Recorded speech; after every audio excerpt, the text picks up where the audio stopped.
Hello to everyone, I'm Indurok, and today I'm playing Campfire Spooky Stories. Boop! Into it. I said into it! Into it! Hey, what's up, guys? You looking at me? Don't look at me like that. How dare you? Oh, I see. Story list. What's untold about the dead. And what about you? The dolls, thanks, blah blah blah.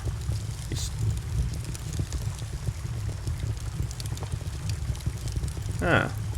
Let's go with this.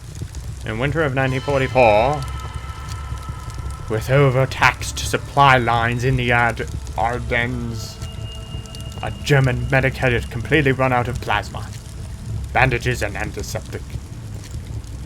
During one particularly bad round of mortar fire, his encampment suddenly became a bloodbath. The survivors claimed to hear, above the screams and bark commands of their lieutenant, someone cackling with almost girlish glee. The medic made his rounds during the fire, in almost complete darkness as he had so many times before, but never on this short on supplies. The bombardment moved to other ends of the line. Most men dropped off to sleep in the still dark hours of the morning. New Year's Day, 1945. The men awoke at first light with screams. They discovered that their bandages were not typical bandages at all, but hunks and strips of human flesh.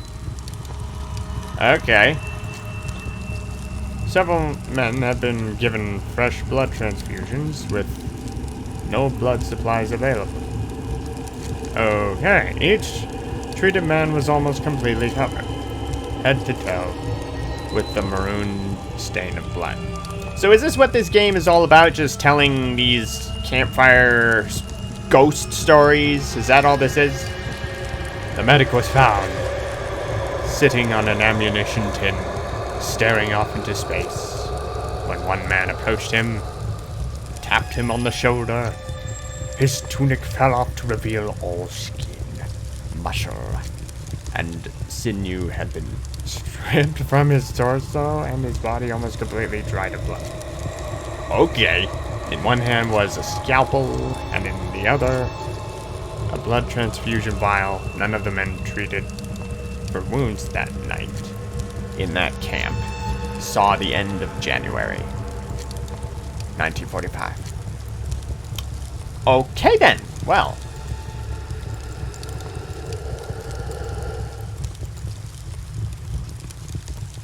Okay, apparently that's just what the game is. Okay, hang on, let's see, let's take a look at some of the other stories. I don't know if I want to go through all of these, so I'll probably do a few, and then, well, I mean, you could just download it from Game Jolt. Anyone who wants to see more can see it. Wait, whoa. I wanted to see what the other was. The dolls. Let's go with the dolls, okay? As a child, I was always quiet, and my conversations with others would always end up awkward. Because of that, I always preferred to be alone growing up.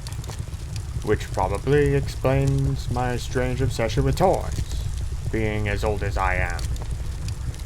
They never talk. They just stare.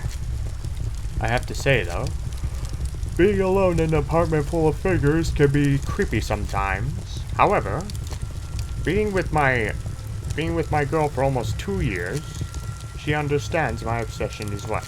She understands my obsession well, but with this much, she will probably be shocked when she first sees them.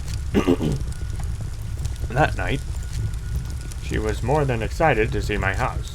As we approached the door, she could barely contain her excitement. So without further delay, I swing the front door open. "Make yourself at home," I say to her. It's kind of messy, but it's more comfortable than her face was in shock. Or it's much more comfortable than it. He was probably gonna say it looks. The way that with this font, it's hard to read sometimes. in absolute terror as she started to scream. I tried to calm her, but it just got worse. I was puzzled. Is she afraid of my toys? I understand it's a bit strange, but is it that horrifying? I take a quick look in my house, but there's nothing horrific. I had to calm her down, as the neighbors were starting to come out. With a quick impulse, I quickly drag her in my house and as I try to ease her mind. Her screaming just got louder and louder.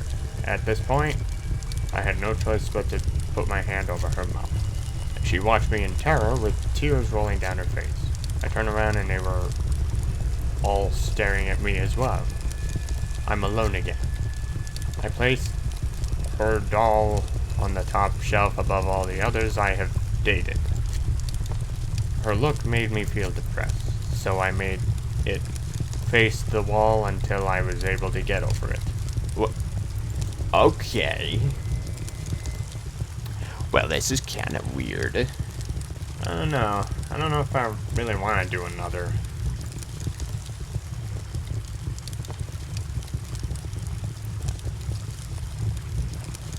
I think I'll probably end my video here, actually.